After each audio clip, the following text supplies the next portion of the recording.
So what I'd like to do now is introduce Peter Bevan-Baker. For those of you who have forgotten, he is the leader of our party and an inspiration to us all. And I don't really have to say any more than that, I don't think, to introduce Peter, do I, Martin? No. Okay, so let's give Peter a big round of applause by typing pluses in the chat to applaud, or just giving a clap. Peter. Oh my, thank you, Susan.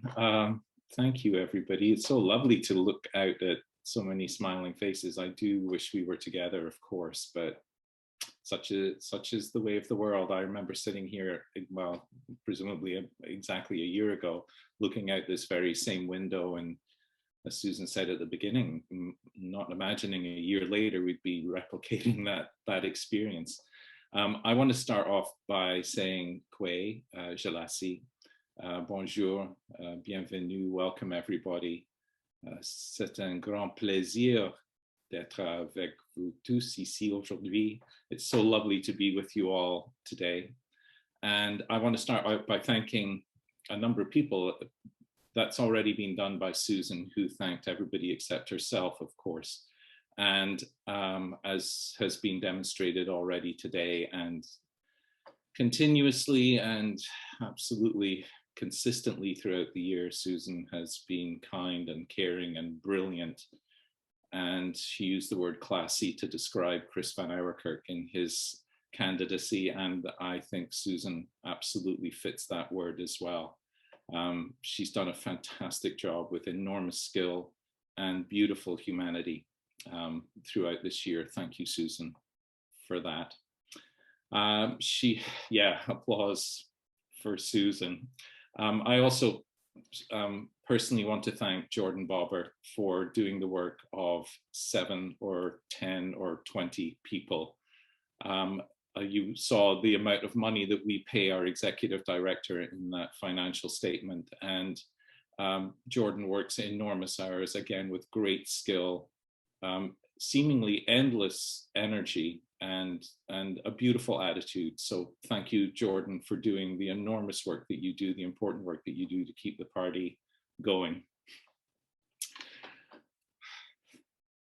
And this is volunteer work, Volunteer Recognition Week. And every member of this party volunteers in their own way. And the members of council, of course, put in a lot of hours. Many of the people who sit on the various committees that we have, as Susan just said, more than ever before, put enormous amount of time in. And I know everybody's time is short and precious. And I really, really, I'm very grateful for all of those members that we have who volunteer their time and their money. And I know Susan said she didn't want this to sound like a telethon, and I don't want it to become that. But the emphasis on the monthly donations, I think, is a worthy thing. It's a relatively painless way to donate to a party, and it does ensure that all of those things that are there when the next election comes around, and that could be sooner than any of us imagine, that we have the ability to run an effective and a competitive campaign. So thank you to all the volunteers out there.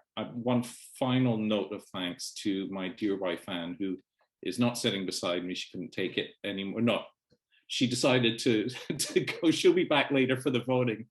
But everybody who is in a position of elected office, and I think I speak for all caucus when I say this, it's a demanding job, it's a punishing job, and you need support from those around you. And if you happen to be lucky enough to be married, and particularly lucky enough as I am to be married to such a kind and beautiful, loving person, I don't take that for granted. And she's there to support me and comfort me and console me and celebrate with me and all of those different parts of what it means to have a life in politics. So thank you to Anne. Love you so much. It's traditional for the party leader to give a retrospective of the year. Susan gave one from a party perspective, and I'm going to give one from the leader's perspective. But I'm not going to look just back at the last year. I'm going to look back at 4 particular moments in history on April the 24th. And my first point of contact will be April the 24th, 1921, 100 years ago. I'm then going to look 6 years ago on April the 24th, 2015, 2 years ago, April the 24th, 2019. And my last point of contact is going to be 3 days ago, something that happened in the legislature. And I hope to tie together all of those points of reference and make them relevant to the work of the party today. 100 years ago, the world was just recovering from a global pandemic. The Spanish flu started in lasted 2 and a bit years. So by the time 1921 came along, the world had sort of largely recovered, but somewhere between 20 and 100 million people had died from the Spanish flu. And that was, of course, on a world where the population was far, far less than it is now. It was somewhere between 1 and 1.5 billion people. We're now somewhere between 7 and 8 billion people.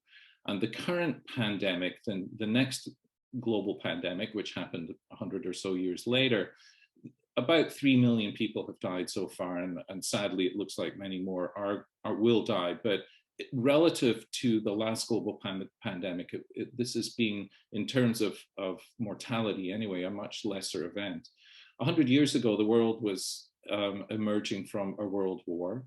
And here on Prince Edward Island, it was very different. The population was about 100,000 people. Almost all of those people lived rurally. There was, if you were an islander, you were, the words islander and farmer could be used virtually synonymously. Almost all islanders were either primarily or at least in part involved in farming. Everybody lived rurally. About 90% of the population lived on a farm. And it was a very different place. There's a beautiful book written by Ed MacDonald called If You're Strong-Hearted. And it's a look at the 20th century on Prince Edward Island. And he goes decade by decade. And back in the 1920s, an election happened in 1919, and a 7-year-old Tory government was under Aubin Arsenault, who, there's a building on Euston, as we probably all know, named after him, was replaced by a new premier, a Liberal premier, of course, in that ping-pong politics of Prince Edward Island between the Reds and the Blues. And his name was Premier Bell, John Howard Bell.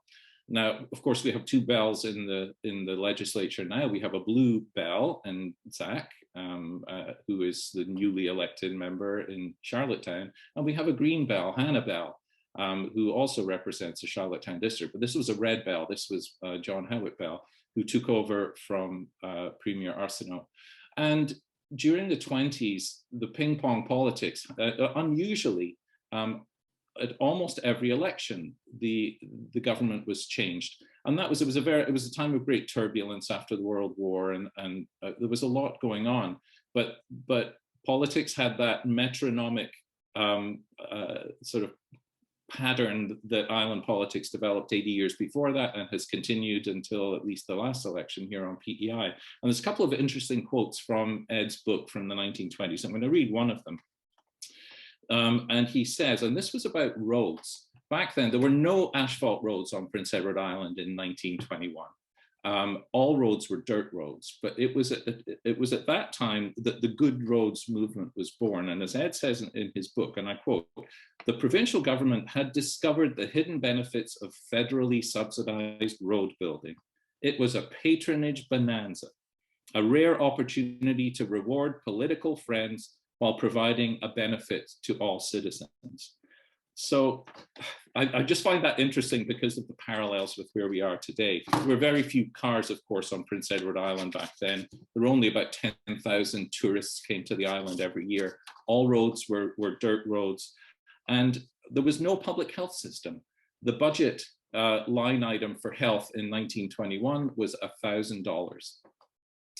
Today, of course, we have a health budget which is upwards of $600 million, I believe.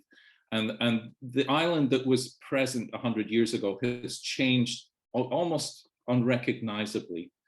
And one thing to note is that 1919 election, where it switched between the Tories and the Liberals, that was the last election on Prince Edward Island where women did not have the vote. It was in 1922 that women finally gained the franchise to vote. And as all of you who have been following politics on Prince Edward Island in the last couple of weeks, we're still trying to expand that franchise to everybody who deserves to have it here on Prince Edward Island. But I find it shocking that less than 100 years ago, women, it was only men who voted the parliaments in here on Prince Edward Island. Plus ça change, plus c'est la même chose. So let's fast forward to 6 years ago, April the 24th, 2015. We were in the midst of a provincial election, the election when the first Green member was ever elected here in Prince Edward Island. And this was brought home to me yesterday morning when I opened my Facebook. That's not something you would have done 100 years ago, but I had a Facebook memory pop up, and it was a picture of one of the pivotal debates during that 2015 campaign. And sitting on the stage were 4 men, and it was Rob Lance representing the PC party, Mike Redmond representing the NDP, myself for the Green Party, and Wade somebody for the Liberals. And what struck me was that I'm the only one left standing. And it was a strange thing to look back at that you're the sort of, in some respects, the older statesman of island politics. And that was a weird thing to recognize. So 6 years ago, all of the leaders of the parties were different other than our own. Many are gone, but what arrived was a new party. A new party was born and established here on Prince Edward Island in the legislature, and gained official party status very shortly after we were elected. And that could have gone one of 2 ways. Their third parties had been elected here on PEI before, of course, and we could have followed their path and fizzled out after one election, or we could have started to build something substantial, something long-term, something disruptive, delightfully disruptive. And I'm now going to move to 2 years to the day, and that was April 24th, 2019. We did build something substantial and long-term and delightfully disruptive. In that, on that day, it was the day after the provincial election when the first Green Party official opposition in North America ever was elected, and it was here on PEI. And that was an exciting, exciting day. We held our first caucus meeting. This was the day after. This is weird. I could see people clapping and waving, and of course, if I was in front of you all, as I would love to be in a hall, you get your pacing and you deliver a speech in response to the energy that you're getting back from the people around you. That's impossible to do online, and I apologize if I feel as if I'm rushing over things or not stopping appropriately or maybe going too slowly, but I do appreciate all of the reactions that I'm able to see, and it's one of the things about COVID that we've all had to learn to do, is to adjust to this sort of speaking to an empty room, apart from my 2 dogs, and not quite knowing what the reaction is. Anyway, 2 years ago on this day, we had our first caucus meeting, 8 people, very newly elected, some of whom really literally did not know each other. I look around, I can only see one of 3 pages here on the screen, of course, and I think all caucus members are present. I haven't had a chance to flit through them all, but I see a number of very familiar, lovely faces on this screen. So thank you to all of the caucus members who are with us today. There were 8 of us. We were probably sleep deprived. A couple of us may have been hungover. We were extraordinarily excited about what lay ahead. And we met that first day, and we had a stacked agenda. We had a lot to learn. And one of the things that I was determined, and the staff that had helped guide us through the election and were present in our sort of scaled down office before, when Hannah and I were the only Green members to that point, was that we were going to be ready for the House whenever it opened. And we spent a huge amount of time and energy preparing as best we could for life inside the legislature.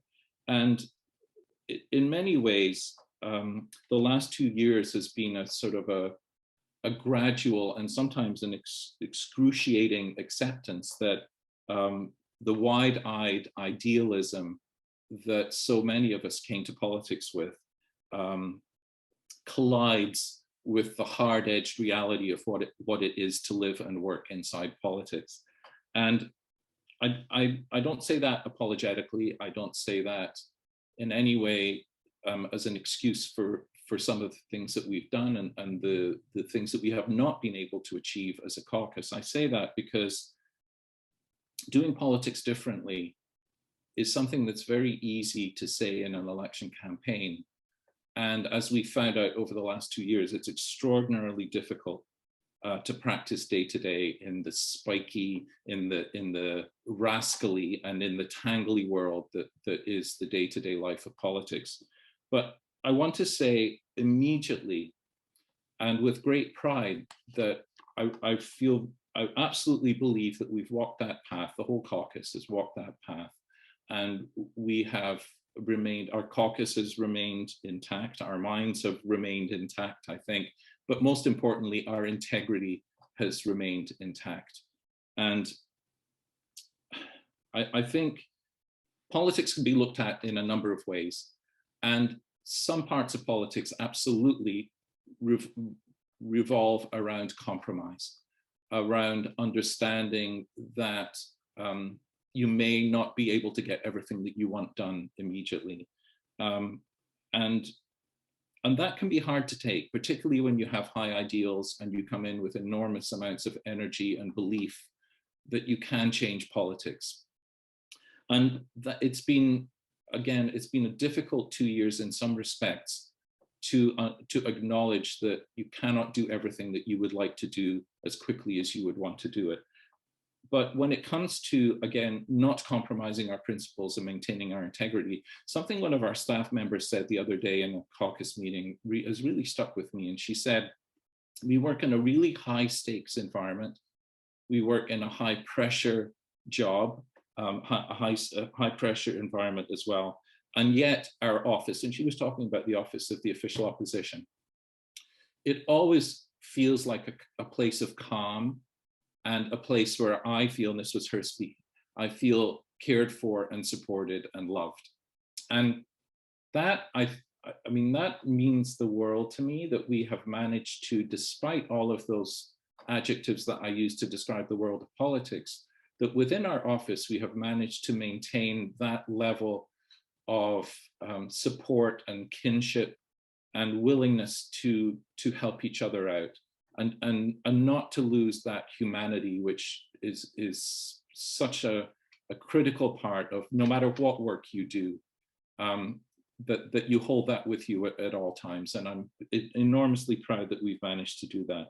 And I have no idea what it feels like to work or live in another party. Of course, I've never done that, and I don't know how their legislative offices function, but I think I can say with a high degree of confidence that those words have probably never been spoken in any other legislative office.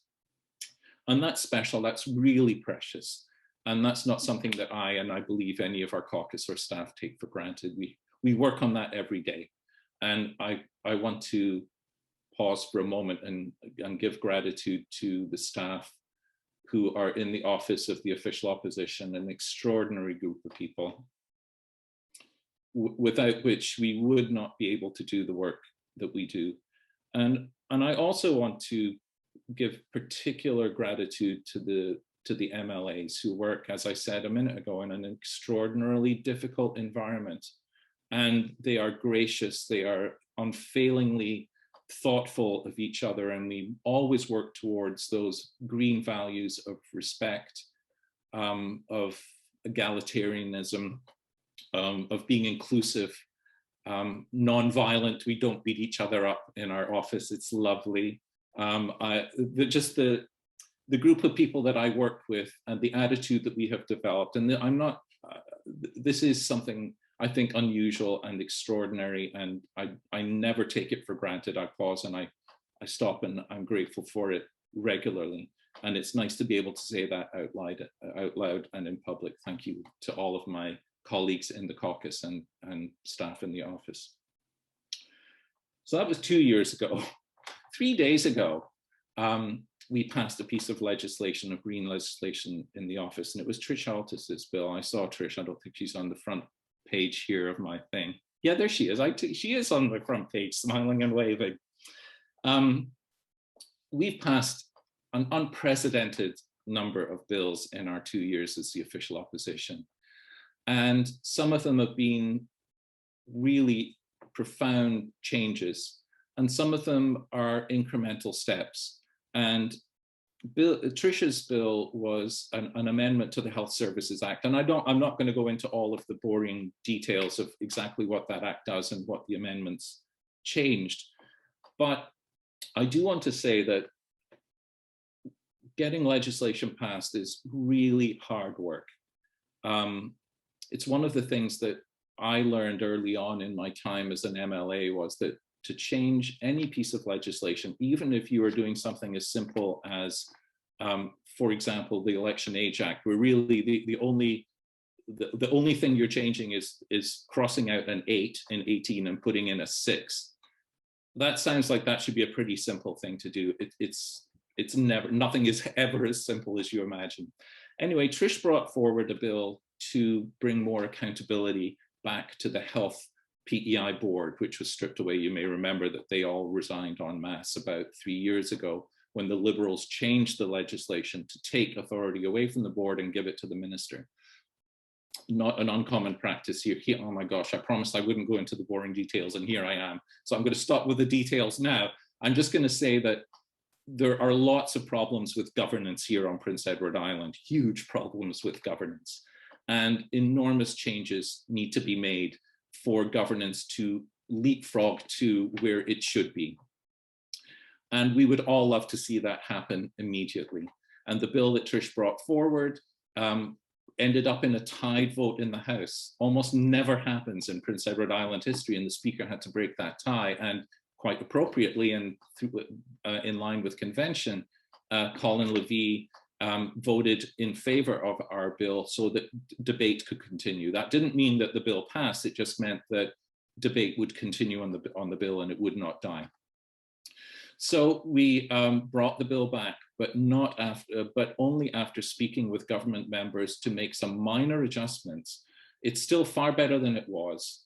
It's not what we want, but it's an improvement. And I guess any bill that you bring forward, you want to be able to say at the end, are things better because of this bill, regardless of what aspect of governance we're talking about? And it's inarguable to say that because of Trish's bill, things are indeed better. They're not the best, they're not fantastic, they're not perfect, but they're better. And an enormous amount of work went into doing that. And I'm so proud of Trish for doing what she did with this bill. And it's not what we want, but it's a step forward. And sometimes you do make huge leaps. And I'm thinking about some of the climate action bills that Lynn Lund has brought forward in the last couple of years. Hannah's poverty bill, which is a groundbreaking piece of legislation, which just got us some national attention. Those are huge leaps forward. And I can point to a number of other acts that we brought forward. But sometimes you have to be content with a small step forward, recognize, okay, we have to get there and we can't get there in one giant leap. So let's make some step, let's make a little step forward. Had we not made those compromises, the bill would have gone nowhere and we would have been stuck in the status quo. So I think what I'm trying to say is that I think we have matured as a caucus, and I know that we have matured as a party to the point where we understand what it is to actually live and work in politics. And it's hard. And there are restrictions placed on you. I think even had we formed government, we wouldn't have been able to transform in a fundamental way all of the things that we know need to be changed. As an analogy here, and I'm almost finished, as an analogy here, I think there's a fundamental principle when it comes to social work or counseling or therapy, and that is that you have to meet your patient where she or he is.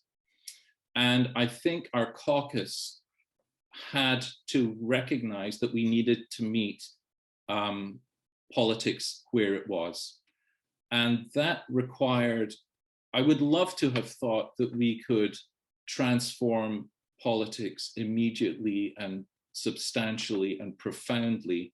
But that's not the case. We had to meet politics where it was. And I think we've made enormous changes here, both in terms of the tone of how politics is practiced here and the manner in which it is practiced, but also in some of the fundamental issues that have been brought forward, the discussions that we have in our House. If the Greens were not in the House, we would not have the discussions that we are having on, for example, Lynn is bringing forward a bill next week on the an environmental Bill of Rights. That would never have happened, well, would never be brought forward. We talk all the time about eradicating poverty.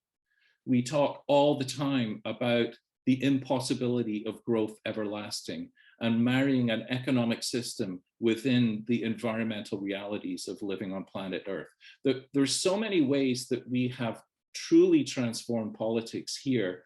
And I think we need to stop and recognize that, but also realize that as the official opposition, particularly now in a majority situation, we won't be able to do all of the things that we would love to do. I think we've matured substantially over the last 2 years, and I think we're building an organization that is remaining true to its values, which for me personally is above all the most important thing. I see no point, and I've said this before, I see no point in establishing a party which mimics and replicates the attitudes and the behaviors and the failures of the parties that were already there as options for islanders before. We are doing politics differently, and that's something to be enormously proud of. I frequently say how lucky I am, and I'm lucky in so many ways. I'm lucky because I have so many good people who have gathered around the Green Party over the last 6 years. And it's lovely to be able to have an opportunity to express that gratitude to you all, from the membership to the council, to the staff in the office, to my colleagues in the caucus. I really hope that our 2022 AGM is practiced in person and that I can see you and maybe even hug a few of you. That would be lovely. But until then, I want to thank you all for the tremendous support that you give to me personally as the leader, and to all of our caucus members, and for each of you for being a part of this incredibly exciting adventure that continues. Walaliok. Merci. Thank you.